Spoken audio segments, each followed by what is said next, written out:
I'm pretty confident today that today's video will be the series finale on this gun. I feel like I've shown most aspects of this gun and how to take care of it, disassemble it, shoot it, all of that. I don't feel like that there's much more that I can do or show with this gun.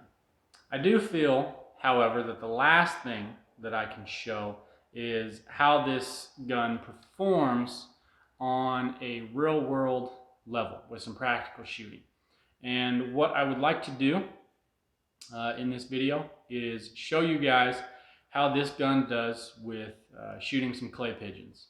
And I will be going to, I've already gone to a local range and filmed all that. And I did that so I could preface you guys with some things to look for, some information to know before you watch the clay pigeon shooting section.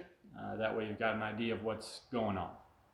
One thing that you'll notice, maybe you have noticed since starting this video, is I will be shooting with a slip-on butt pad, and that is simply to increase the length of pull. And what, if you're not familiar what length of pull is, it's the distance from the front of the trigger to the back of the butt. This butt pad adds about an inch or so, and that's just due to some stock work that I did. The length of pull ended up incredibly short, and this just makes it more ergonomic for me to shoot.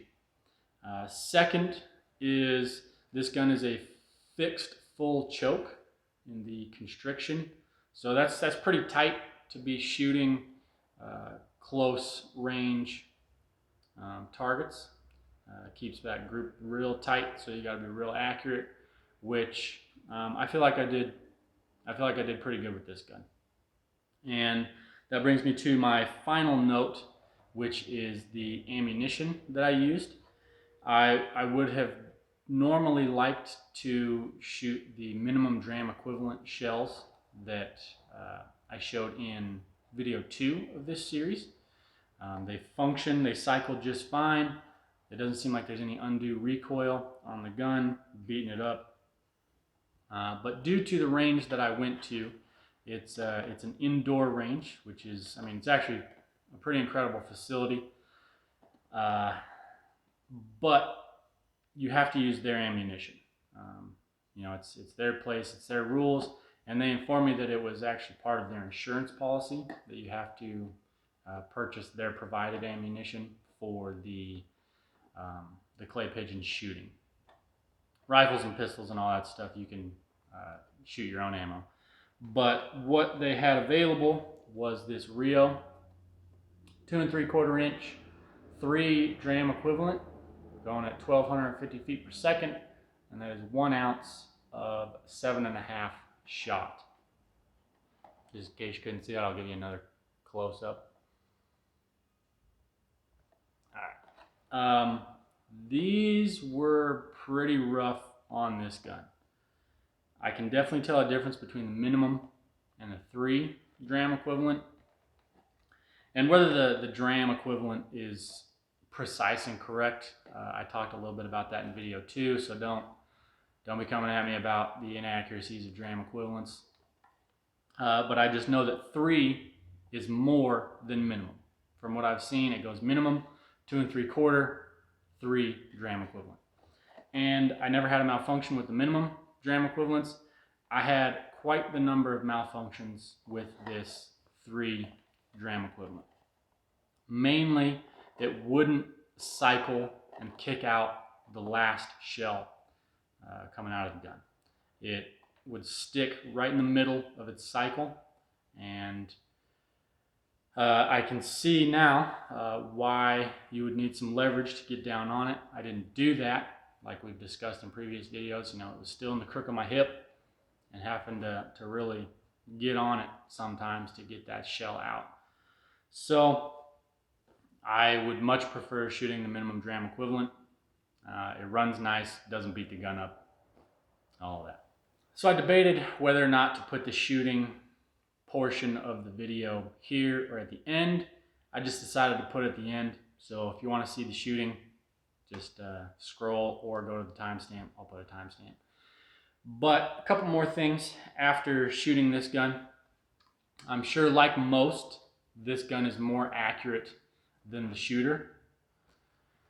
But I did pretty good. I'm not gonna lie. I was happy with how I did. I ended up shooting about 2 boxes of shells, so 50 shots, but they're usually measured in 25 increments per box. And I would say out of 25, I was hitting high teens to low 20s out of 25. And I edited out most of the misses because you guys don't want to see miss. I don't know, maybe you do, but I edited out most of the misses, and I just kept the ones that are framed the best, that you can see, you know, a good tracking, follow through, good clay break, all that stuff, you know, production value stuff. So there's that. And in closing, I just want to mention a couple points. With this series, I originally set out to condense and consolidate the good information that is out there on this gun, and to correct the misinformation that is out there on this gun, which there seems to be a lot of. And I feel like those 2 goals were accomplished. You know, I'm pretty proud of how this series has turned out, and I hope you enjoyed it and got something useful from it. So the last 2 points I want to reiterate are things that I've said in previous videos in this series that are kind of important to me. And the first is to pick up your garbage when you go target shooting.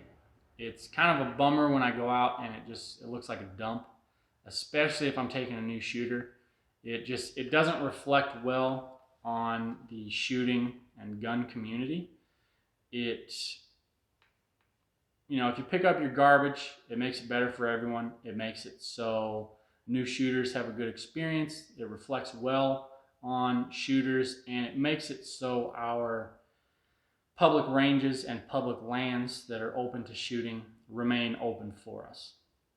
And lastly, or secondly, is if you can think for yourself, think critically, and follow the 4 rules of gun safety, you shouldn't have an issue with this or any gun, no matter what someone says.